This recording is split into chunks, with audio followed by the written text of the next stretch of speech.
In this video, I'm going to give you strategies for using the low wall dungeon sections.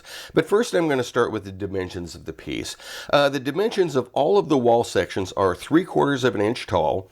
They're a 1/2 inch wide at the base, and they're a 1/4 inch wide at the top. And you notice that they're kind of an L shape. Now, you might wonder why I didn't design these pieces similar to mold number 88. Mold number 88 has the wall directly smack in the center of the little floor stand that it's on. And that way you've got kind of three-dimensional on both sides of the wall. You know, I could have done a whole mold with walls like this, but I found that the L shape of this wall was actually a little bit more useful. Let me demonstrate why. If you take two of these from wall sections from mold number 88, and if you want to join it into the side of the wall, you notice that you can't join it in just anywhere. What happens is you end up with a gap that's right here. So here I can't really join it up. It looks kind of funny until I hit a post. And once I hit a post, then it works fine. However, on these walls, when they're actually an L shape and flat on the back, what happens is when I want to join onto the side of a wall, I can actually join it on anywhere onto the side of a wall, and it's a lot more useful. On the mold, you'll have, as far as inside corners go, you'll have 4 different ones. You've got this one that actually has a 1 inch square interior. This one has a 1/2 inch square interior, and you can kind of see that that's what it looks like when it goes in. And this one is just got a little corner cut out of it, and you can see it forms a really nice little corner there. And the all-purpose corner that we have here is the square with the little recesses in the side. You can also use it for an inside corner. Now, as far as outside corners go, we've got 3 different options. Now, I've got fewer options because most dungeons have fewer outside corners on them. You've got this one right here, which takes up a full 1 inch square. So if you can see how that works when you put walls on both sides of that particular outside corner. The next one is this little short one right here. And if you put walls on either side of it, you can kind of see how that looks. It actually makes kind of a really nice corner. And if you run out of those corners and you really need something to go, you can always use the solid square one. What you can do, let's say if you take this corner right here and this corner right here, since the back of these wall sections are flat, you can simply just take one of these pieces here and one of these pieces here, and the wall itself will form an outside corner. Now, it may not look quite as good as the others, but it does work. And I also want to cover a few ideas on doors and doorways. If you have 1 inch wide hall sections, you can just take a door and then just put it anywhere on here to show where the door is. You don't have to have a designated doorway, especially. Let's say if you just want to use this, if a character comes up and he wants to open the door, you simply slide the door to the side and you leave it there as a reference of where that door is. And if you want to shut the door, you simply move it back on there, and that represents where the door is shut. Now, if you have a 2 inch wide hallway, this is not as easy. If you have a door here, well, that looks a little strange. It doesn't look like this. You got a door standing in the middle of nowhere. So what I would suggest that you do in this case is you take a door and you go ahead and glue 2 of the shorter wall blocks onto the door. It looks like it pretty much closes off the area, and once again, if you want the door open, you can simply do that and have access to enemies on the other side. If you want to close the door, you simply move back. But it makes it so that you don't have a designated doorway that you can never move. I like this because you've got the options to really stick a door anywhere you want, and you're not limited as to where you can put that door. What I've done here is I've created a room and I've just put the blocks down kind of willy-nilly. And you can see that it looks a little odd, but you're not really sure why exactly. So what I'm going to do is I'm going to replace the pieces here, now that you kind of see what this thing looks like. And we'll try to do a strategy to make this work out just a little better. So you notice that here I've got kind of a square block here, and I've got another exterior corner like that. Let's make those the same. So instead of using these 2 blocks, what I'm going to do is put this one here, and I will put another outside corner right there, and I'll make the front the same. So we've got pillars right on there, and we have an outside corner. Now, these corners are a little bit different as well. I'll tell you what, let's turn this around so you can kind of see the back side of it. And these right here look a little bit odd. We either need to go with one or the other. I tell you what, let's drop this one and let's get another inside corner here, and then we'll get another regular wall block right here. So what we have is this side and this side are both exactly the same. Now when it comes to the back corners right here, the back corners probably should be the same thing. So what do we want to do for that? I think I am going to use one of these guys for the back corner here and one for the back corner here. Now we just have to fill in the walls in between, and whatever we put on this side of the wall we want to match on that side of the wall. So if I take this side of the wall right here that you're looking at, and let's say I could do a pillar and a recess right here, that would work. But it looks a little strange that you've got a pillar kind of in the middle of nowhere. Well, what would I do to solve that? Well, I could take and let's use a shorter wall piece. If we use a shorter wall piece here and have another pillar on the other side, then this particular wall segment right here is more symmetrical. You see, I've got a recessed arch and a pillar on each side. That looks pretty nice. And then we've got that. And what I'm going to do is echo that on the other side. We're going to do this. Now, the more dungeon pieces you build, the more you're going to run out of certain blocks. So making them symmetrical may slowly become more and more difficult the further you get along in the process.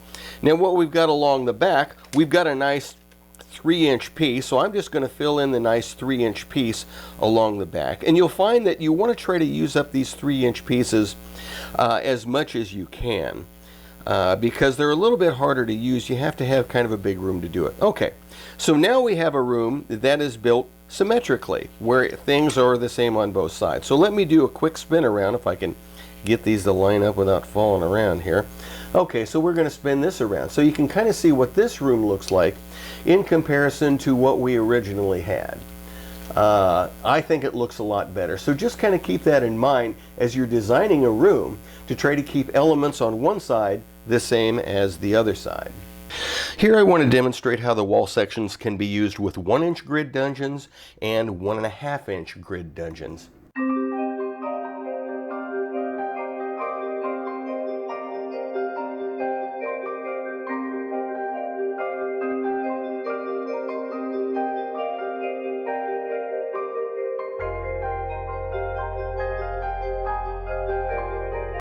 On this part of the video, I'd like to give you my thoughts on dungeon building. If you don't want to follow my plan and you want to create your own dungeon from scratch, you might be thinking, well, I don't know what to make. I don't know, how many hallways do I make? How many rooms do I make? What shape do I make the room? How many T's do there need to be? All these questions I was asking when I was trying to make this, because I wanted to make something that was usable, that people could use in most situations, and you may want to do that as well. The basics, I would say, is we start with a room. Let's see if that's still in the camera. Yeah. We start with a room, and then we have a dead end, okay? There is the dungeon in its most basic form. You come in, and you explore a room, and that's it. So, from there, the number of passages you have, the number of walkthroughs you have, it doesn't really matter. You can have it bend a corner and bend another corner and then come out here. You can just keep it going as long as you want. You can have an infinite number of passage rooms and passage hallways, and it will always work. You never can go wrong with just continuing to add more of those, okay? So don't worry about whatever you make here, because it's gonna work, okay? It's gonna work. But the question is, what happens when I start making T's? Well, when I make a T and I put a T out, let's say to the side right here, I'm going to put a T in here. So for every T, I need to have a dead end room, okay? So let's extend this out a little bit. So I got a T. Yep, I got a dead end room. Okay, what happens if I add another T? Let's say if it's a T room. If I add another T, then I'm going to need another dead end of some kind. There we go. It works. So the formula basically is, for every T you add, you need a corresponding dead end room. There is an exception though. If you want the dungeon to connect to itself, the rule's a little different. If you want the dungeon to interconnect, then you go with the theory, for every T that you add, you want another T. If you want the dungeon to interconnect onto itself. Well, let's see what happens. So if I put a T here, and then from here, let's say I put a T here, and then I could just simply take corners like this, put the corners together, and do it. There we go, 2 T's. Dungeon interconnects onto itself. Now, this isn't very interesting. Usually you spread it apart and put rooms in between here until it finally interconnects into itself. And that's, once again, what these passage rooms are for, to try to get everything to, you know, connect to each other and that sort of thing. And, you know, we can find a way to make this all work here, depending on how, you know, many pieces we put in between here. But so if you want a little more complicated version of this, you could just simply do, you know, something like this. Okay, because we have 2 T's. Where are the 2 T's? They're here and here. With 2 T's, the dungeon will interconnect into itself. So that is the other rule. You'll notice a lot of these rooms are just a little bit odd or crazy looking. Okay, so if you take a room, let's say like this particular room right here.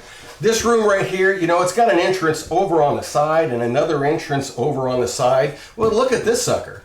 It's like I purposefully put them in weird places just to see if I could screw this up, okay?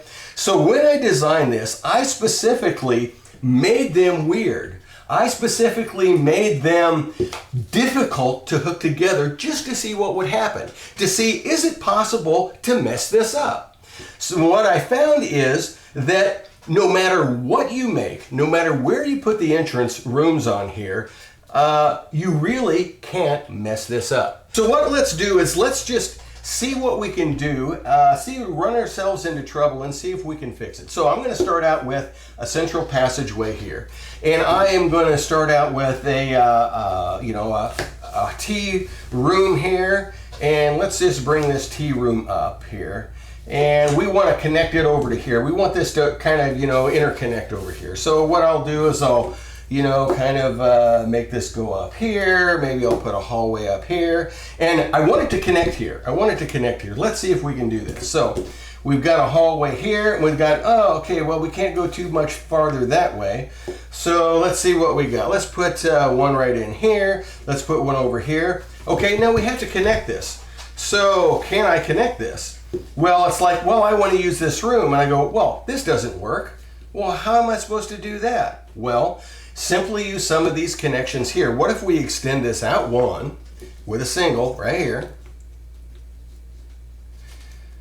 And then we use whatever length we need to connect it here, which I think would be a 3. There we go. We used the worst shaped rooms that we could see, and we still got the thing to interconnect without really a whole lot of trouble. So my advice to you is when you're making rooms, simply don't worry about it. Make the rooms any shape, any opening, any place you want, and you can make it work by adjusting the lengths of the hallways in between the rooms. You just have to scoot things a little.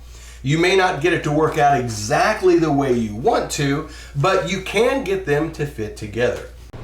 Now, I do want to caution you against one thing when creating rooms. I know I said that you could make them any way you want and everything will be fine, but there is one thing that you got to watch out for, and that is putting multiple entrances on the same side of a single room. If you do that, you're going to run into trouble. Kind of like I did. I have 2 rooms in which I did that. I have this room right here and this room right here, where I put multiple exits on the same side of the room. And you can see when I try to join these together, these 2 don't connect. Maybe with better planning, I would have spread this apart a little more so that it could connect. But even if I had adjusted these rooms, there are still times where multiple entrances off of one side of a room will cause you problems.